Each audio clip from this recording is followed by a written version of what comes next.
sustain. It was crystalline flask, it was tons of potions, but now we actually have Doran's items for maybe a little bit of early combat. The other thing is here is the Doran's blade will out-sustain the Doran's ring. That's only if, you know, S0nstar isn't completely zoned off. If he Wait, doesn't get what? hit up there. That's just a bit of a troll coming in. Nagne has plenty of mana regeneration. He'll be fine. But, I was like, Nagne, interesting. come on, man, you gotta take every advantage you can. Go for that maximum BM at level 1 and try to hit the Qs. You know, S0nstar does have the ability to, you know, land Qs of his own, but he hasn't skilled the skill just yet. Do you go for Hail of Arrows to maybe land more reliable damage, or Piercing Arrow to be able to CS and poke things down? I think he'll be maxing Piercing Arrow. Just to make sure that he can keep pushing the wave out, no problem. But who knows? Maxing Hail of Arrows wouldn't be that bad, but you miss a lot of damage there. So it's honestly on his preference if he wants to stop some. Maybe one of Nagne's potions or two, just reduce that healing by half. So we'll see. The wave is now in play. You know, I gotta feel very sorry for the observers for games like this, because when you're in a 5v5, you know, there's crazy stuff happening all over the map, but in a 1v1, it's like, well, I'm gonna put my camera in the mid lane, and it's gonna watch them kill creeps for a little bit, and then there's all kinds of action, but you don't really need to move the camera too much for that. There is already a Soulfire, I believe it is called there. Now costs 1 mana after the... Oh, strong game. But you get the idea. Nagne able to get that early wave pushing in there. It's going to be a race for level 2. And I think if you do get a early level 2 there on, you know, Nagne's Karma, throw down an early tether and maybe force not a flash. It's going to be summoner heal there, using as primarily the sustain and possibly a little bit of an escape spell too. Yeah, that extra movement speed wouldn't be too bad from running away from the Karma. And Nagne taking up a barrier and teleport is interesting in itself. I mean, he's going to be able to shield himself twice. He's going to be able to teleport back to lane if anything goes awry and maybe get Doran's ring or two.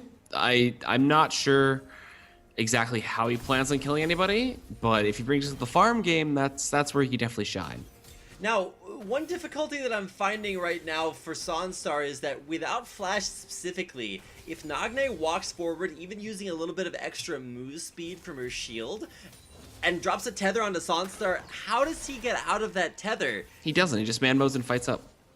I would hope so, and that's what Nagne has to worry about. So maybe a cloth armor on is the pickup when he goes back. Probably just Doran's rings. We already saw how effective that was earlier for some days Nunu. Yeah, Doran's rings definitely the standard for the AP in the 1v1 matchup, and Doran's blades can be the same for the AD side of it. But you know, the AD side could also go for Vampiric Scepter and stuff like that, and just really make it almost impossible to kill him by just poking.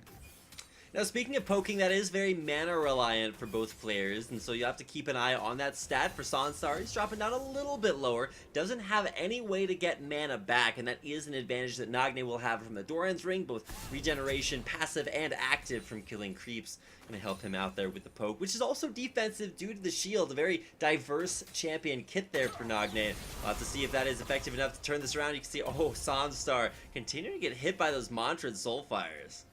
Yeah, that's not what you want in this matchup, especially considering that Nagne is still very, very far ahead of you in terms of health. And I mean, he just keeps going for the Mantrid Soulfires, and you're gonna have a tough time. Especially if he gets hit by the second proc, you're pretty much dead. Do want to correct myself, it is actually Soul Flare, which in some way is different than Soulfire somehow. I don't know, but technically that is the name. I mean, at least you're not Morgana from like Marvel vs. Capcom, you're just spamming Soulfire. Or I think it's, I forget what it is.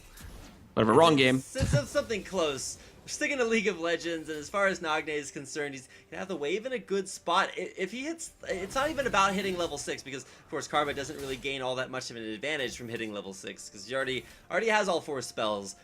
Moving forward here onto S0nstar, like we said, it's going to be about that tether. If she gets in range, S0nstar is going to have a bad time. And specifically now that S0nstar is very low in mana, Nagne does have a very big advantage, being able to still cast all of his spells while S0nstar is kind of running dry on the mana department.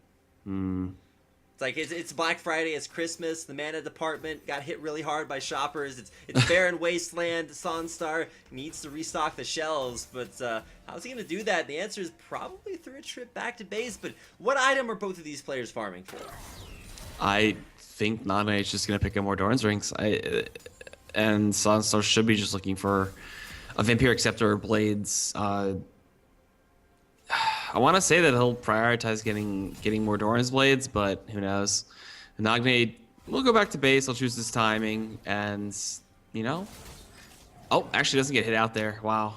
I probably should have used the Scrying Orb a little bit earlier to stop the recall with a piercing arrow, but I think that was primarily to see, hey, is Karma going back to base? Is this an opportunity that I can use to shove this wave in and then hope for a back timing of his own? Yep.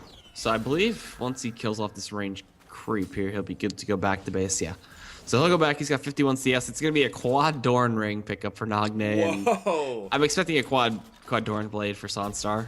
I don't know if you were playing way back in the beta far enough, but I think it was Season 1 where the build for AD carries and mid laners used to be just stacking Doran's items. And of course that was when Doran's items were completely broken. But yeah, there you go. As many Dorans as humanly possible. 4 swords for S0nstar and 4 rings for Nagne. Does he just shoot the swords now? Is that what happens? I don't know how he carries those.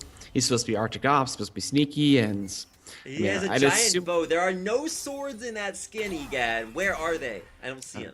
I don't know. In his back pocket, he's an Arctic Op. Maybe he's got him in like a survival bag somewhere hidden in the rift. But it's a little bit like if you remember playing like the old Legend of Zelda games, like you have all these items in your bag, like you have 30 bomb shoes in there, and you're just like, where do I keep all the bomb shoes? Are they in his shoes? I don't know. But there's the tether there from Nagne. I believe he actually might have mantra'd that up, and that actually becomes a huge source of sustain for Karma. If you do go for a mantra'd focused resolve, turns into renewal, and it gives you back 20% of your missing health, which can actually turn around these low health situations. And with no ignites in the game, you're always going to get the full heal value.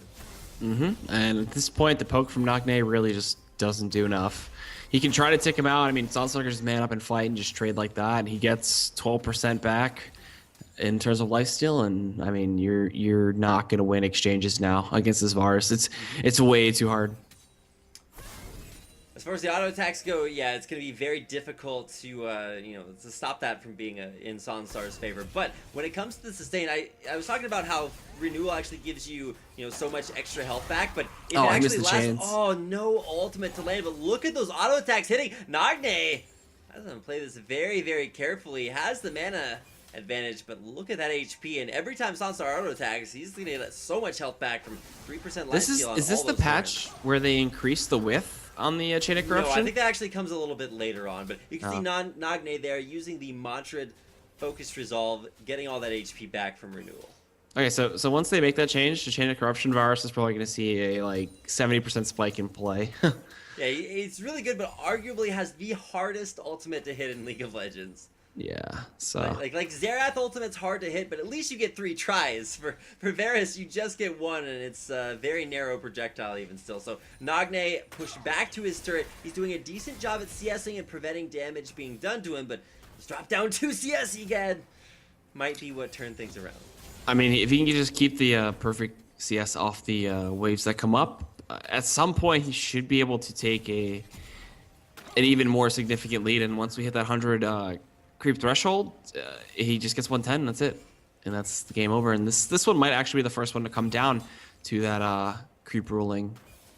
So we'll see. Yeah, I just realized that because the Doran's passives stack, every time Nagne kills a creep, he gets 16 mana back. Yep. Which is actually huge, because 16 times 6 minions in a wave, that is 96 mana.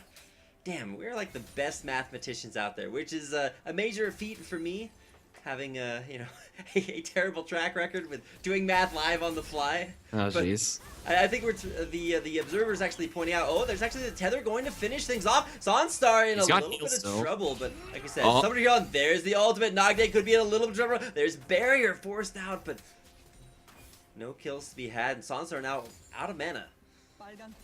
That was interesting. I mean, to at least force the barrier was good. Nagne has his TP back up though if he wants to go back to base, and S0nstar held on to the heal, which is the most important thing out of that, because that's a pretty long cooldown, and next set of cooldowns could be Nagne's death. That was close. Exactly, yeah, one more inner flame, especially if it's mantra'd into a soul flare, that's gonna take down S0nstar. So Nagne just barely survived S0nstar's all in, not once but twice, and is now going to send it back to base. Now it's just in time for his Oh, Spectral Cowl. Okay, I'm down. Yeah, but the the pink ward on the summoner fountain. I'm a little bit confused. Oh, that's because the tower died. So he did that just to make sure that he spent the gold that he got from the tower dying. Okay, that's a good thing to point out. I was like, wait a second, how is that in the meta? And then I realized, yep, tower died, so you have to spend the 100 gold that you get from the turret kill just to keep things even. And then we have a oh geez, I can't remember what that item is. That a haunting guise versus a fiendish versus a Spectre's Cowl. All right, yeah, a lot of new items coming out, and interesting to see the defenses. So some health there for Nagne, some magic resistance for S0nstar, and what this means is that, you know, the Spectre's Cowl, there's actually a lot of healing in a Spectre's Cowl. Every time you take damage, you'll heal a little bit back with some extra regeneration. So now S0nstar won't take a lot of damage. He'll still have a lot of damage to dish out, but is that enough magic resistance penetration from the haunting guys? I don't think so. The Spectre's Cowl passive is going to be really nice to have here too, considering that every time he gets hit, it's just going to be that nice little bit of regeneration. And breaking through that with the Karma is going to be very tough, considering how burst-oriented she is. At this rate, now that we're over the 100 CS mark, that means that anytime there is a 10 CS differential between both players, the game's just over. So this is going to be determined primarily by CS, and you can actually use that to you know, maybe get more of an aggressive trade. If your opponent tries to go for CS, you just kill him, because now that CS is so important, could turn this game around. Yeah, Nagne's going to be 3 ahead the entire time if he doesn't miss any more underneath this turret. So got to keep an eye out of that, because wow, S0nstar just actually missed 2, so that's going to be pretty big. But he gets half the damage to the tower, and he's going to get tethered up. He's going to get rooted in place, but there's no way Nagne can fight this. Yeah, it's way too hard. Completely going to lose the 1v1, but with S0nstar, the bigger problem is that he's able to push this wave into the turret, and Nagne, having a difficult time dealing with that, will continue to try to stop this wave, but there's the all-in coming in, and Chains of Corruption going to land. There's the counter chain. Coming out, Soul Flare hitting as well. Nagne trying to run away there from the mid lane. S0nstar completely out of mana though. So spent a lot of time going for that all in, but he actually dropped way down in CS, 5 CS more for Nagne, and he wins the game. Well, I mean, it's going to be tough to get to that still. Oh, Nagne, though? Oh no. S0nstar, one more auto attack, uses that summoner heal, but he's so far down in HP. He can't leave the lane or he loses. There's no way. And he's going to get zoned off the creep wave, and I think this is going to be the victory for Nagne, who yeah, just needs about 4 CS and chip back to base for S0nstar. I think he's just kind of conceding here. If Nagne is able to pick this one up, yep, there is the 10 CS advantage. It's Nagne for KT picking up game 1 win over S0nstar. All right, so my prediction was wrong. I thought that S0nstar would be able to do it. The AD Varus looked strong in the beginning, but just the perseverance from Nagne. And also that really close exchange just kind of forcing him all the way back. We're going to see the epic conclusion of this game. Wow! The replay of Nagne killing CS and S0nstar just sitting behind his turret. Not all that much that he can do. Whoa! CS I don't know how to say 3 in Korean, unfortunately, but... There's Nagne, our winner in the first game of this best of 3 series. He'll take down game number 1, and in KT fashion,